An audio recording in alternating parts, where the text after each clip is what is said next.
เฮ็ดน้ำเนี่ยเรียบร้อยได้บริการได้หรือเปล่าตักปูนให้บ่ไปตะกุนตักปูนแม่โอ้เด้ออย่าดีอะไรเด้อกี่ชบเด้อเริ่มเศร้าเลยพี่น้องเอ้ย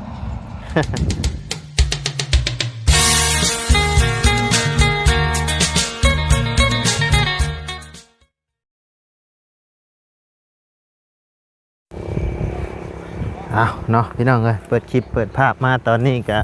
อยู่บ้านเฮือนซานของน้องบุญทวีเพิ่นเนาะก่อนเดินทางขึ้นเหนือเนาะพี่น้องเอ้ยแบะหาน้องสายฟ้าเพิ่นก่อนพี่น้องเอ้ยเอาทักทายกับสบายดีเด้อเนาะพ่อแม่พี่น้อง FC จุกุสู่คนเนาะว่าอยู่ในและต่างประเทศก็ยินดีต้อนรับเข้าสู่ช่องบ่ไลคือเก่าพี่น้องเอ้ยโอ้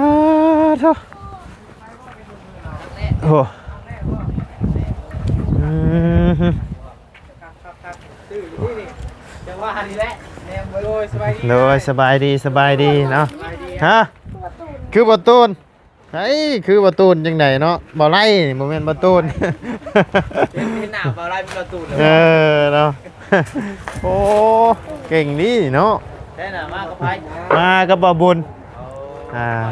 โดยสบายดีเนาะโอ้สีเศร้าเลยเด้อนี่เนาะป่าบุญจิ้นเฮานี่หนาวบ่เอาในข้างเอาไว้มาอยู่คนเดียวละเขามาพิมพ์แล้วทางพอสร้างเฮาก็อ้อมมาเลยเนาะบัดนี้เนาะหรือว่าเอาแต่ซ้ำนี่บ่หรือว่าขึ้นเลยเอาตัวนี้ตั้งบุกบเด้อ๋อ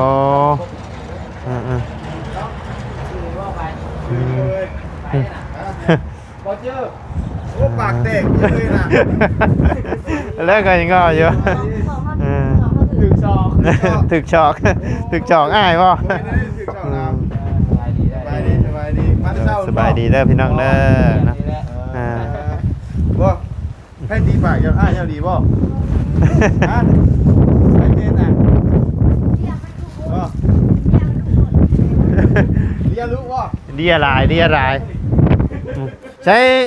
เมียบ่ได้มานำบ่โอ้พาเวียดฮะผมมีผู้อยู่เฒ่าผมไม่คนอยู่หาอยู่เป็นหมู่ไม่เฒ่าแน่นำสิ่งของเพิ่นไม่เฒ่าบ่สบายบ่ก็ยากครอบครัวเพิ่นแหละโอ้โดยอยู่พอเฮ็ดไปนี่แหละงบมาครบบ่ล่ะบ่บัดนี้ครบแล้วมีติดแต่เพิ่นให้ก่อไว้ซื่อถาวงกบอยู่โอ้ยังถาวงกบอยู่แม่นเฮ็ดคันก็เพิ่นนี่คือว่าพอเฮ็ดไปมาช่วยมันยื้อบ่ได้นี่นะตามน้ำเรียกคนแล้วโดยทรายมีเงินบ่อาจจะบุ้งครบอ๋อโดยบ่หาลูกน้องมาเพิ่มเนาะก็งานนี้ก็ขอบใจเบิ่งก่อนช่วงโบกช่วงยังนั่นแหละโดยแต่พอช่างก็ยังปากแตกฮะบ่ปากแตกแล้วใช้ผ้าเลียอะไรก็เลียมาเลียบ่ธรรมดาตัวนี้เนาะบ่ได้เฮ็ดยังมาอยู่ใกล้กันก็ปากแตกบ่ลูกชายเพิ่นเด้มันแบบจักซี่คันพาเลียบ่พาผู้ชายเลียบ่มีแล้วแนวพาเลียเลียยังเลียมือเนาะเฮ้ยทางอ่ะเธอขึ้นได้บ่โอ้เด้อฮึบ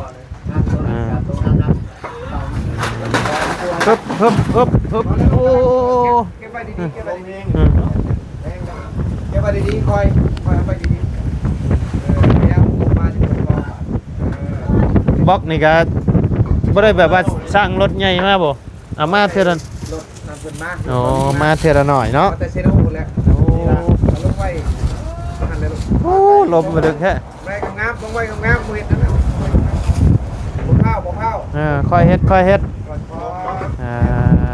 น้ำเนี่ยเรียบร้อยได้บริการได้หรือเปล่าตักปูนให้บ่ไปตะกุนตักปูนแม่ ลมลึกแท้นี่ เราผ่านแล้วอ่ะ โอ้เห็นไหม จ่าหน่อยเห็นไว้แล้วหลงเนาะ เนาะ อย่าการโอ้ขลุ่มอย่างเงี้ยได้ดอกนั่นค่ะ ฮะ เฮ้ยดึงต่อให้ดอก ลมผลึกอยู่ดีรอนี่ ในทุกทางหรอก มาน้ำกันบ่กับน้องผัดไทยโอ้โดย ให้เอิญดอก ผ่านแล้วว่าซ่อง ยังสมูเลย ยังชั่วโมงโอ้ซื้อซ่องมาได้ไหน บาวี่ซาเนล วาวีชาแนลเนาะโอ้ฝากให้เด้อพี่น้องเด้อฝากไปติดตามทั้งซ่องน้องเพิ่นแน่เนาะนั่นก็เห็นได้ประมาณ 3-4 มื้อเลยฮะ โอ้แต่ว่า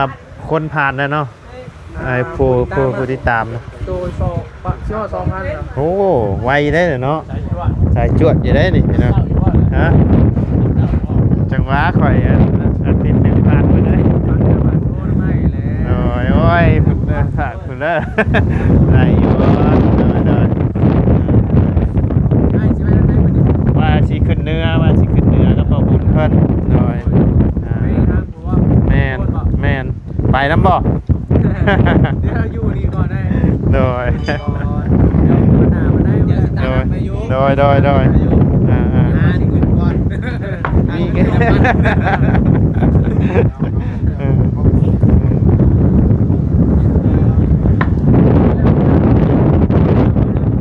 โดยโอ้โหไอ้มันไปหมดแล้วมื้อนี้กันไปครับ โอ้ได้ไปน้ำเพิ่นบ่มื้อนี้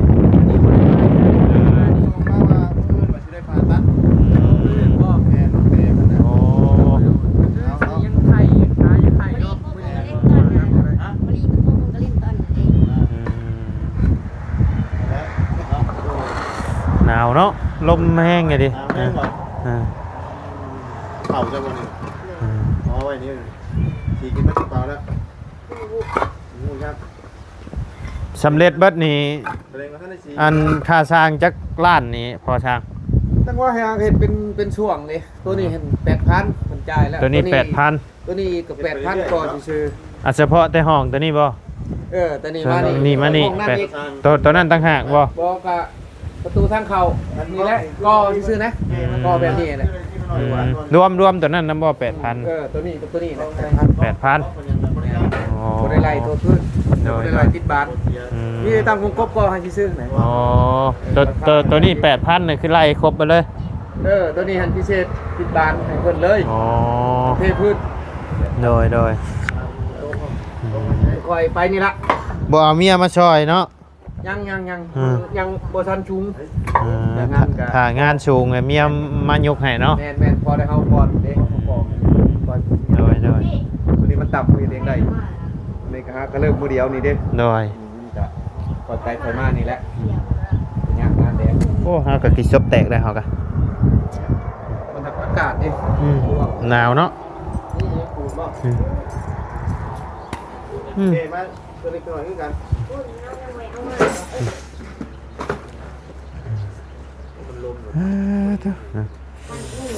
เอามาช่างนอนเสียช่าง รุ่นของไก่แล้ว ได้ ไผนอนอยู่ห้องนี่จ้ะ มีแล้ว บ่มี ขาดไว้ย่างกินข้าว กินข้าวกินอยู่ในเนาะมันจังบ่ลมเนาะ อยู่นอกแล้วมันลมแล้วเขานะ ซื้อกระแจมาล็อกเรียบร้อยเนาะ เห็นน้ำท่านได้แม่เที่ยวว่านี่นะ แล้วไปโยไปมาโย เราหาสิมาว่านนี่ อันนี้นะ แล้วเราขึ้นนอนหลับขึ้นนี่แหละ เมื่อเยี่ยมลูกเยี่ยมเมียแล้วเราอะ ไปมานี่แหละไปถูกมาก คือบอกว่าขึ้นนักก่อยอยู่เทิงพี่พระชา มันกระเทินแหละ พอกระเทินเนาะ ใช่จะเทินแล้ว ไปเรื่อยๆ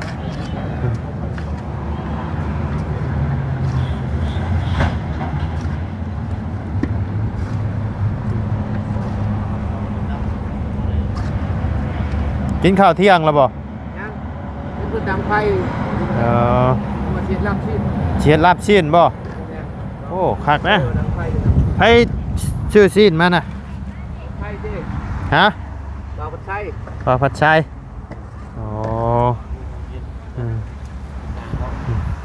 ปลาผัดชัยชื่อซีนมาชูกินเนาะมื้อนี้เนาะโอ้ยท่านได้เบิ่งได้ของน้ำแล้วนี่เบิ่งของน้ำแล้วกันพ่อชูงเลยนี่เนาะอ๋อเถอะมีห้องอาบ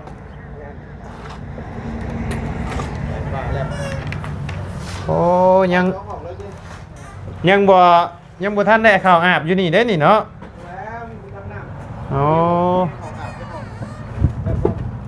แบบนี้จะตั้งสถานเอาไป โอ้ตัวนี้ใช้งานได้แล้วตัวนี้เนาะงามเห็นไหม เขาเดี๋ยวแป๊บเดียวเนาะเดือนเนาะ เดี๋ยวไปก็เรียกยากจนลืม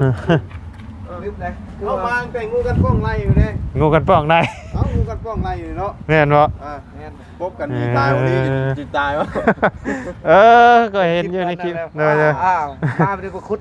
นี่เนี่ยมันอยู่นี่มันบกแล้วก็มีกบเขียดเนี่ยงูมันก็จะมาอยู่แคมคนนี่แหละอาศัย เลย หน่อย มาหากินอยู่อย่าง ยามมื้อคืนบ่ได้ไปก้านเขียดบ่ บ่ได้ทำแล้วก็นอนเลย อ่า ได้นะนี่แต่กันเฮามีเวลากับไปตลาดนั่นแหละกันเฮาคือ โดย กบนะ อันนี้คือติดบานไว้ ไปก็ไปพุ่นแล้วเนาะ กันลงหิน น้อง บันบกคำแต่ถ้ามันโมมีรถมีลา อันนี้กบเลยถ้าได้มาบ่นี่ ยังผ่าคาดดิคาดทำก่อนทานก่อนนี่ที่ประมาณ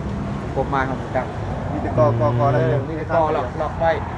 ถ้าที่คาดแล้วตั้งกบแล้วก็ประมาณผิดปลายนี่คือสิจบถึงงานบ่นั่นเป็น ของแนวผู้เดียวเนาะ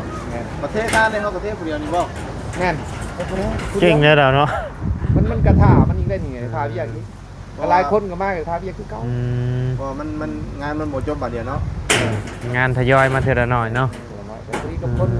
คนเดียว แต่ว่าคืองานมันจบบาดเดียวหาคนมานั่นได้เนาะแต่นี่งบมันมาบ่จบบาดเดียวเด้มันมาว่าง่ายนอนแน่นนะเพราะได้ก่อขึ้น2ก้อน3ก้อนนะ หน่อย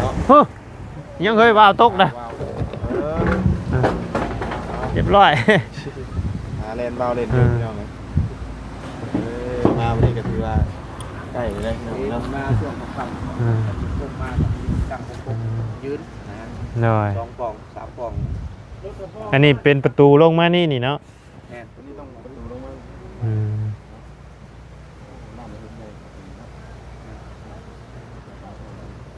ซ้ำก่อนบล็อกตัวนั้นก่อนมันปูนก่อนผักเพียง ให้เบิดปูนก่อนเนาะแห้งย้อนได้นี่ ปัญหากับกองนะผสมวาง โอ้เนาะบิ่งเบานะ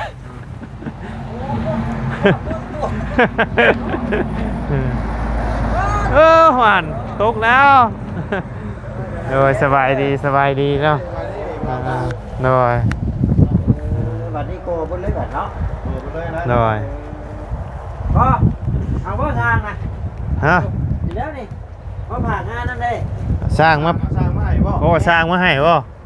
สร้างมา โอ้ เพิ่ม หักเลย เอา บ่ เจ้าว่าขาดลูกมืออยู่ใช่ เนาะขนมเอาเฮ้ยเอาดิโอ้ยบอกคอยเนาะบอกคอยเป็นน้องแง่หัวตัวดำคือสั่งนะ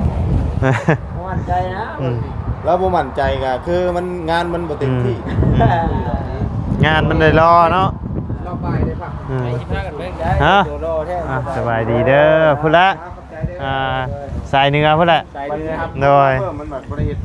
เนาะ ระวังเนื้อเนาะ โดย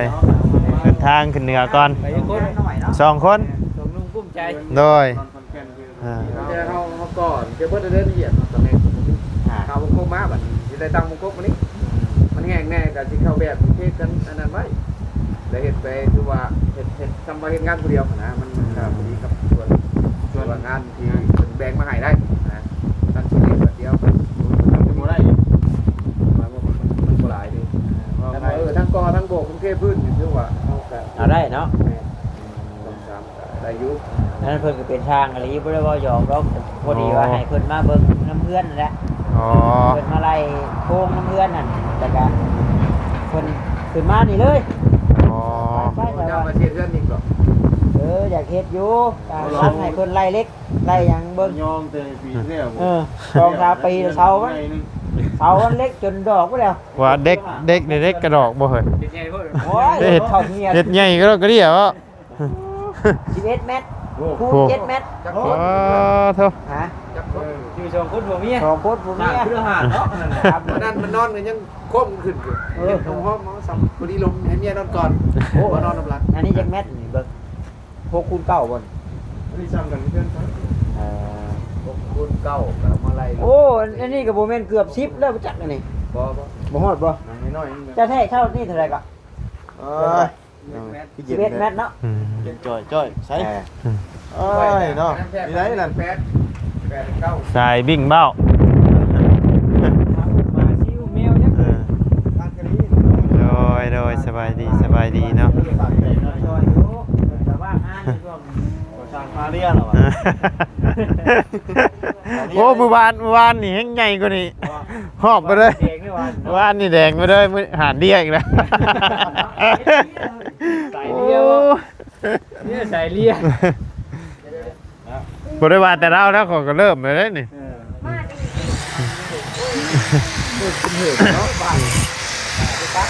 คนขึ้นแล้วบัดนี้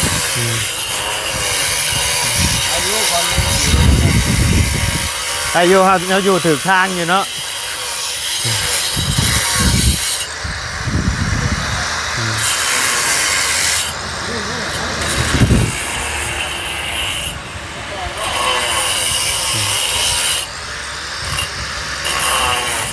เรียบร้อยนะเอาแล่นแล่นกันไปในทุ่งหน้าพุ่น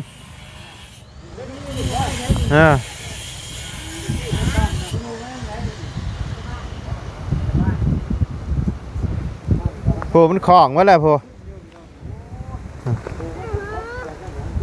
ปล่อยขึ้น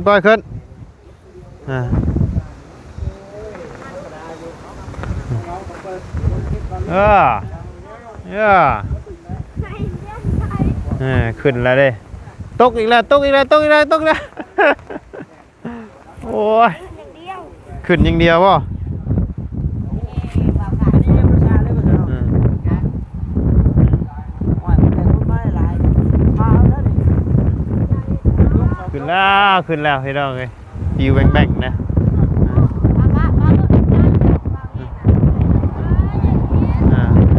โอ้ยตกอ่ะโอ้ เป็นเจ้าหน้าแวงเลยมาเที่ยวเนาะ เอาใส่เชือกอีก จับเบาจับเบา ฮึบ โอ้ยห่างกันโอ้ย มาเชียร์บ่าวเนาะ เสียบ่าวแล้วมันมวนได้เลยนี่ เบิ่งคนโดดจ้องงานบุญที่ชองกับบ่ฮอดเครื่อง เออ รถเปล่าเลยแล้วไว้เลยเนาะอันนี้เราเห็นเมื่อวานยังไม่มี ขนาดคนเดียวเด้อนี่ขึ้นลาวันนี้เนาะ เดี๋ยวฉีกก่อนนะ โอ้รถจะบ่นี่ พี่ อ๋อ ลีเนาะ โอ้ เอาพี่เรียกรถ คักได้นี่เนี่ยแมนยูอีกผู้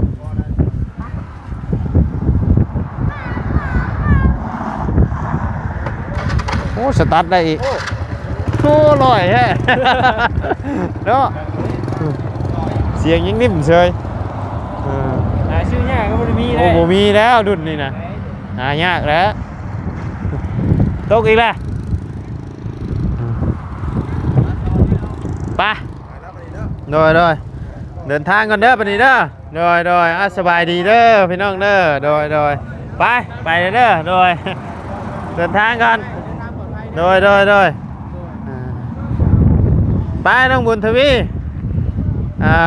ระบาเดินทางขึ้นเหนือกันเด้อ เลย